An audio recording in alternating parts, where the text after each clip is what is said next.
Hey guys, how's it going? Got some more questions for you. First one, actually just one question today. Negotiating tips, somebody asked. Well, what are your negotiating tips? Well, we negotiate all the time, and really the best negotiating tip I have is Benjamin Franklin's honesty is the best policy.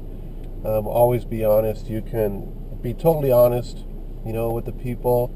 I see the same people every week, so there's all these estate sale people I see all the time and all the swap meet people I see all the time.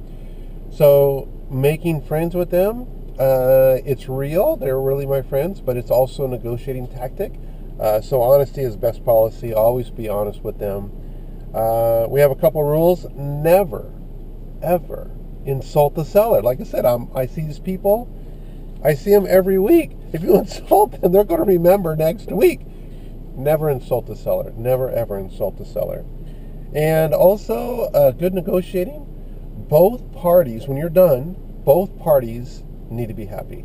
If they're not, it's not a good negotiation. So that's one of the things you need to make sure to remember. It's not winning and losing a negotiation.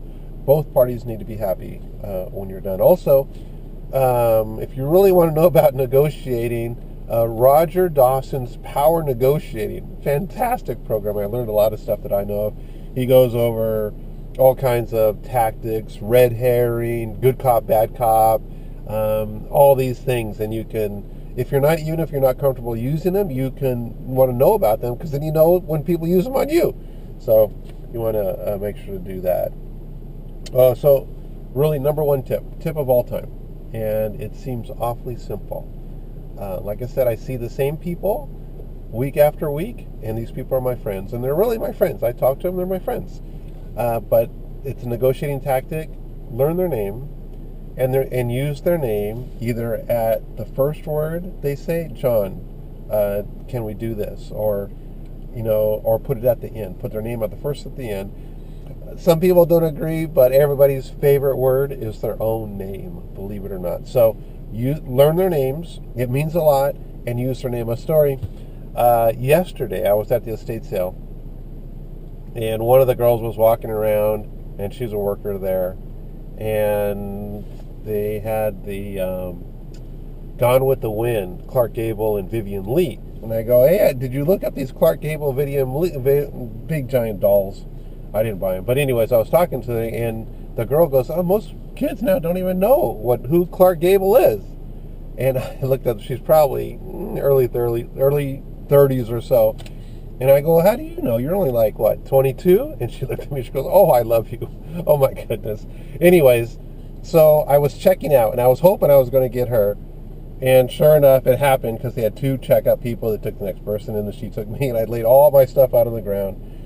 And adding everything up, it should have been about $70 or so. And she looked at it, how about $40? And I go, okay, fine. So I'm not taking advantage of it. It is a negotiating tactic, but it's real. And that's the price she gave me. So everybody's happy. She's happy, I'm happy, everybody's happy. So you save a bunch of money. So use their name at the beginning or at the end of a sentence.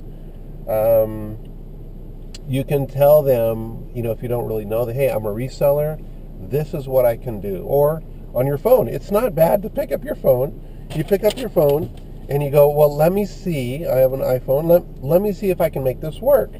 And that is what you can say. And you go, they gave you a price. The price is too high. Usually we'll pay half of what it sells for on eBay. It has to have some value. But if it sells for $100, hey, I'm willing to do $50. This is what I can do. I have 15% fees that I put in there. So that's another tactic. Let me see if I can make this work. If you get so far and you can't get together, you can always say, well, let's split. They're at $80, you're at $40, well, let's split it. It's $60. Oh, okay. Then you can always say, well, let's split. You have to know there's different kinds of negotiating power. Time power is a big deal. Today, I bought 3 paintings from a listed artist.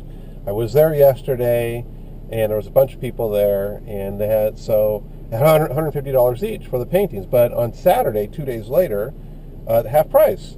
So I went to another sale this morning. On the way home, I stopped by.